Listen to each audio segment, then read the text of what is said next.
Hi friends, இன்றைக்கி என்ன செய்ய போகிறோன்னு பார்த்தீங்கன்னா கருவாடு தொக்கு தான் செய்ய போகிறோம். ரொம்ப நாள் ஆச்சு கருவாடு செஞ்சு. நேற்று நாங்கள் சந்தையில் வாங்கிட்டு வந்தோம். இப்போ பாருங்கள், நம்ம செய்ய தேவையான கருவாடை எடுத்து ஒரு பாத்திரத்தில் போட்டு தண்ணி ஊற்றி அது ஒரு பக்கம் வச்சுருவோம். இப்போ நம்ம கருவாடு தொக்கு செய்யறதுக்கு ஒரு கடாய் வச்சிடலாம். நான் இந்த மண் சட்டி கடாயில் தான் செய்ய போகிறேன். மண் பாத்திரத்தில் செய்யும்போது இன்னும் டேஸ்ட்டாக இருக்கும். நல்லெண்ணெய் தாங்க நான் ஊற்றுறேன்.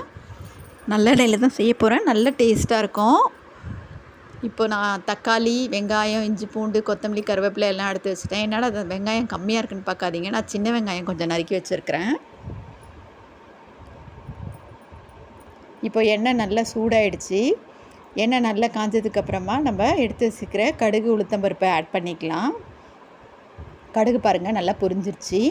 இப்போ நம்ம நறுக்கி வச்சுருக்கிற பெரிய வெங்காயம், சின்ன வெங்காயம் எல்லாத்தையுமே ஆட் பண்ணிக்கோங்க. வெங்காயத்தை நல்லா வதக்கி விட்டுருங்க அந்த எண்ணெயிலேயே. வெங்காயம் வந்து நல்லா வதங்குச்சுன்னா தாங்க நல்லா டேஸ்ட்டாக இருக்கும். ரொம்ப கோல்டன் ப்ரௌன்லாம் வரணும் அப்படின்ட்டு அவசியம் இல்லைங்க வெங்காயம். ஏன்னா சின்ன வெங்காயமும் அதில் இருக்குது. அது ரொம்ப வதங்க வேண்டியதில்லை. கொஞ்சம் ஆஃப் பாயில் ஆனாலே போதும் அந்த வெங்காயம். நம்ம உடம்புக்கு ரொம்ப ஆரோக்கியமானது சின்ன வெங்காயம். அதனால தான் சின்ன வெங்காயமும் ஆட் பண்ணி செஞ்சுருக்கேன். இப்போ கொத்தமல்லி, கருவேப்பிலை எடுத்து வச்சுருந்தேன், அதையும் ஆட் பண்ணிக்கிட்டேன். இப்போ இந்த வெங்காயம் கொஞ்சம் வதங்கிட்டுருக்கட்டும். அதுக்குள்ளே நம்ம கருவாடை கொஞ்சம் க்ளீன் பண்ணிவிட்டு வந்துடலாம் வாங்க. இந்த மாதிரி கருவாடை எடுத்து நல்லா தேய்ச்சி க்ளீன் பண்ணி விட்டுருங்க. ஒரு 3-4 வாட்டி நல்லா அலசி எடுத்துன்னு வந்துடுங்க. இப்போ பாருங்கள், நான் க்ளீன் பண்ணி எடுத்துன்னு வந்துட்டேன். இப்போ வெங்காயம் அதுக்குள்ளே வதங்கிடுச்சிங்க. இப்போ நம்ம வெங்காயத்தில் தேவையான இஞ்சி பூண்டு பேஸ்ட்டு ஆட் பண்ணிக்கலாம். நான் ஒரு 2 ஸ்பூன் இஞ்சி பூண்டு பேஸ்ட் தாங்க எடுத்து வச்சுருக்கேன். அதை ஆட் பண்ணிக்கிறேன். இஞ்சி பூண்டு போட்டுட்டு நல்லா வெங்காயத்தை அது கூட நல்லா வதக்கி விட்டுருங்க. ஏன்னா அந்த பச்சை வாசனை போகிற வரைக்கும் கொஞ்சம் நல்லா வதங்கணும். வெங்காயமும் இஞ்சி பூண்டு பேஸ்ட்டும் நல்லா வதங்கினதுக்கப்புறம் தான் நம்ம தக்காளி ஆட் பண்ண போகிறோம்.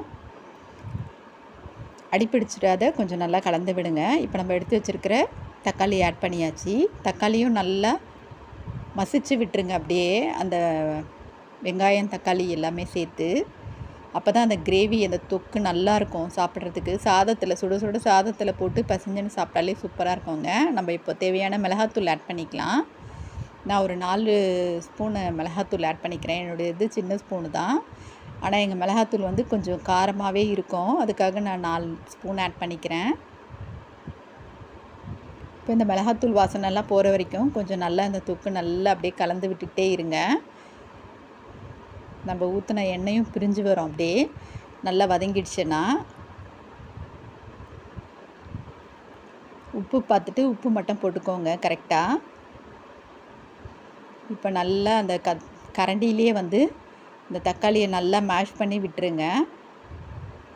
உப்பு கொஞ்சம் கம்மியாக இருந்தது, அதனால நான் கொஞ்சம் உப்பு ஆட் பண்ணிக்கிட்டேன். இப்போ கொஞ்சம் நேரம் நம்ம மூடி வைக்கலாம். அப்போ தான் அந்த தக்காளி இன்னும் கொஞ்சம் நல்லா மசிஞ்சு வரும். அதுக்காக தான். பாருங்கள், இப்போ இந்த எண்ணெய் கூட பிரிஞ்சு வந்துருச்சு பாருங்கள், சொன்ன மாதிரியே. இப்போ நம்ம எடுத்து வச்சுருக்கிற கருவாடை நம்ம இப்போ ஆட் பண்ணிக்கலாம். இந்த ஸ்டேஜில் கருவாடை ஆட் பண்ணிவிட்டு கருவாடு வேகிறதுக்கு மட்டும் கொஞ்சமாக தண்ணி ஆட் பண்ணிக்கலாம் நம்ம. ஏன்னா இது ரொம்ப ட்ரையாக ஆகிடும். அதுக்காக தான். அந்த தண்ணி வந்து கொஞ்சம் நல்லா சுண்டினதுக்கப்புறமா நம்ம ட்ரை பண்ணிவிட்டு ஆஃப் பண்ணிக்கலாம். பாருங்கள், அந்த கருவாடு அந்த மசாலா கூட போட்டு நல்லா கலந்து விட்டுருங்க. ரொம்ப டேஸ்ட்டாக இருக்குங்க. இதே ஸ்டைலில் நீங்களும் செஞ்சு பாருங்கள். செஞ்சு பார்த்துட்டு எப்படி இருந்ததுன்னு எனக்கு கமெண்ட் பண்ணுங்கள். சேனல் பிடிச்சிருந்தா சப்ஸ்கிரைப் பண்ணுங்கள், லைக் பண்ணுங்கள், உங்கள் ஃப்ரெண்ட்ஸ்க்கும் ஷேர் பண்ணுங்கள். பாருங்கள், இப்போ நான் அந்த கருவாடு வேகிற அளவுக்கு தான் தண்ணி ஊற்றி வச்சுருக்கிறேன். கொஞ்சமாக தான் ஊற்றிருக்கிறேன். ஏன்னா வந்து இந்த பாத்திரம் வந்து நம்ம மண் பாத்திரத்தில் சமைக்கும் போது இந்த தண்ணி வந்து கொஞ்சம் இருக்கும் போதே ஆஃப் பண்ணிவிடுங்க எப்போவுமே. இல்லைனா வந்து நம்ம ஆஃப் பண்ணதுக்கப்புறம் ஒரு 10 மினிட்ஸ் அது கொதிச்சிக்கிட்டே இருக்கும். அதில் இன்னும் அப்படியே அடி பிடிச்ச மாதிரி ஆகிடும். அதுக்காக எப்போவுமே நம்ம கொஞ்சம் முன்னுக்கே ஆஃப் பண்ணிடணும். இப்போ பாருங்கள், கொஞ்சம் நேரம் நான் மூடி வைக்கிறேன். இப்போ ஓப்பன் பண்ணி காட்டுறேன். பாருங்கள், அந்த எண்ணெயும் பிரிஞ்சு வந்துருச்சுங்க, நம்ம ஊற்றின எண்ணெய். இப்போது அந்த தண்ணியும் நம்ம ஊற்றுனதுலேருந்து கொஞ்சம் கம்மியாயிடுச்சு. ஏன்னா கருவாடு வந்து கொஞ்சம் நேரத்துலேயே வெந்துடும். ரொம்ப நேரம் டைம்லாம் எடுக்காது.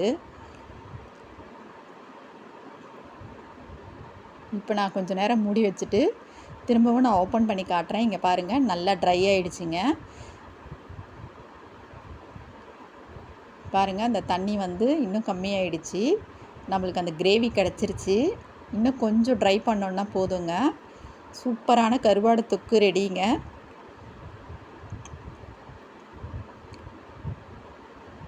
கருவாடு உடஞ்சிராத கொஞ்சம் கலந்து விடுங்க. பாருங்கள், தண்ணி இன்னும் கம்மியாயிடுச்சு. இப்போ சுட சுட சாதத்தில் போட்டு சாப்பிட்லாம், டிஃபனுக்கு சாப்பிட்லாம், எல்லாத்துக்குமே மேட்ச் ஆகுங்க. மறக்காமல் சேனலை மட்டும் சப்ஸ்கிரைப் பண்ணிவிடுங்க. அப்போ தான் நான் போடுற எல்லா வீடியோஸுமே உங்களுக்கு வரும். அதுக்காக தான். ஓகே, தேங்க்யூ, பாய்.